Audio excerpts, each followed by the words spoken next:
Hello, and welcome to my third vlog for the 7-101 Practical Techniques in Strength and Conditioning, where I'll be evaluating my coaching process on Ava, who swims and plays netball. The coaching process is far from simple. Researchers have published multiple definitions of coaching processes and models. However, it is not one size fits all. Coaching models often follow the lines of athlete perform, the coach observes or intervenes, they then review the session, and then they plan the next one. So it's a very circular model. However, this model is pretty vague. It does not take into account other factors such as facilities, equipment, the athlete's ability, and the coaching philosophy, which I will touch on later.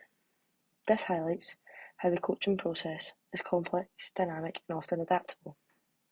Cushon suggests that coaching goes beyond what simple models suggest, and coaches don't need to follow a step-by-step procedure due to its unpredictable nature and it's forever changing. This results in coaches needing to make decisions in real time. We are about to see me coaching Ava, who is relatively a beginner in the gym. She has completed group sessions, singular sessions 1-to-1 previously, however, isn't experienced enough or confident enough to complete these gym sessions independently. This resulted in me using a command style of coaching type during the session as I made the decisions and coached Ava through the session. As we'll start here, and then we'll just go through some hops. So we're just going to hop, nice and light in our feet. To the other side, when we're doing that, we're going to have a nice straight line in the land, so we don't need to be away to the side, or down, we're just going to jump. Nice and straight line. Ready? So just in your own time, you can go put in line with that dumbbell. Just like go one side to the other. Nice, that's it.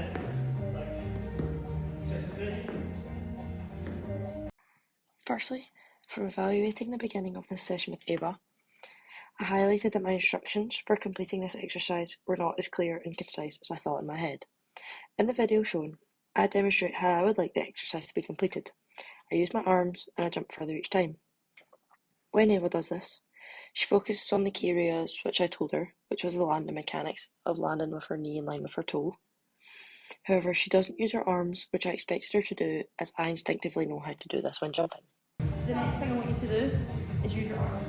You're very good at going on. This time, use your arms. So when you're going to project yourself that way, you use your arms and swing. Ready? Let's go. Yeah, nice. That's good. Nice. After watching Ava's first jumps, I gave her the cue to use her arms, and after telling her the specific action, she added it into her movement. With this resulted in an improvement in the length of her jumps, which is seen in these videos here. Since Ava is still young and quite new to the gym environment, she will need more guidance as she is focusing on completing the main tasks I explicitly said to her, which was jump far and keep your knees in a straight line with your toe.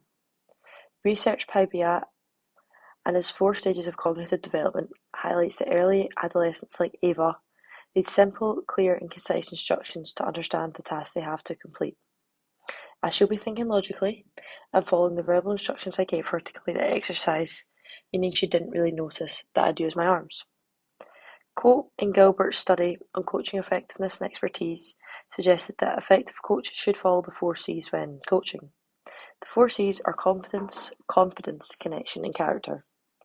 Due to the lack of instructions I gave to Ava, it did limit her competence, and it may have limited her confidence as it did not explain clearly what I wanted her to do.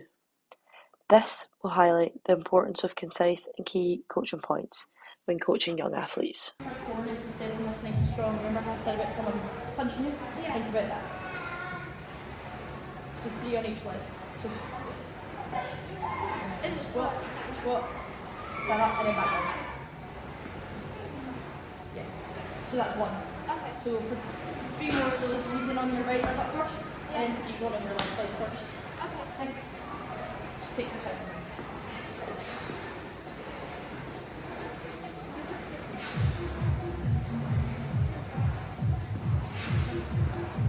Good job. You're doing really well.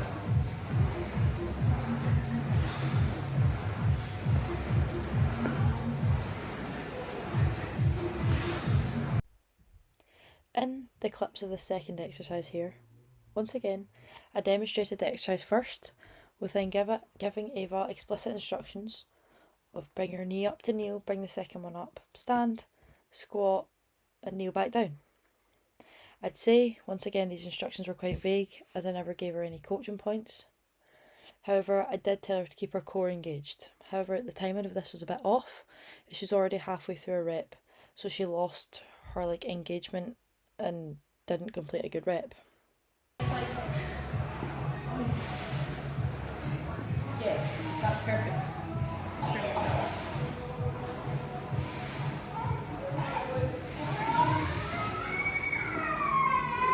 So again, then when you're coming down, think about keeping the water in your fishbowl. Okay. Yeah.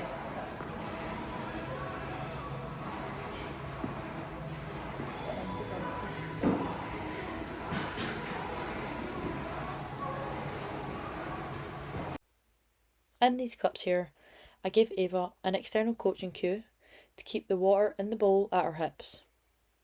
This is for her to control her pelvis tilting and keep her trunk upright, as when she was kneeling, she was moving her hips quite far forward originally. This actually resulted in Ava taking steps forward when she was doing the exercise, when she was meant to just stay on the spot. This cue helps with the lack of initial instruction that I gave her, as I feel like it was quite vague again, and it also allowed Ava to focus on keeping the correct shapes when completing the exercise correctly. However, the timing of my cue could have been a lot better, as I said it to her mid-rep, so she lost her rhythm and control. When coaching Ava, I used concurrent feedback, which upon reflection was not the best method, as it distracted her from the exercise. This often happens with beginner athletes, as coaches are aware of the pointers they have to fix. However, the athlete does not have the skill level to take on the feedback and complete the exercise properly due to not having fully developed their intrinsic feedback. Research backs the use of terminal feedback as it is more effective for long-term development than concurrent feedback.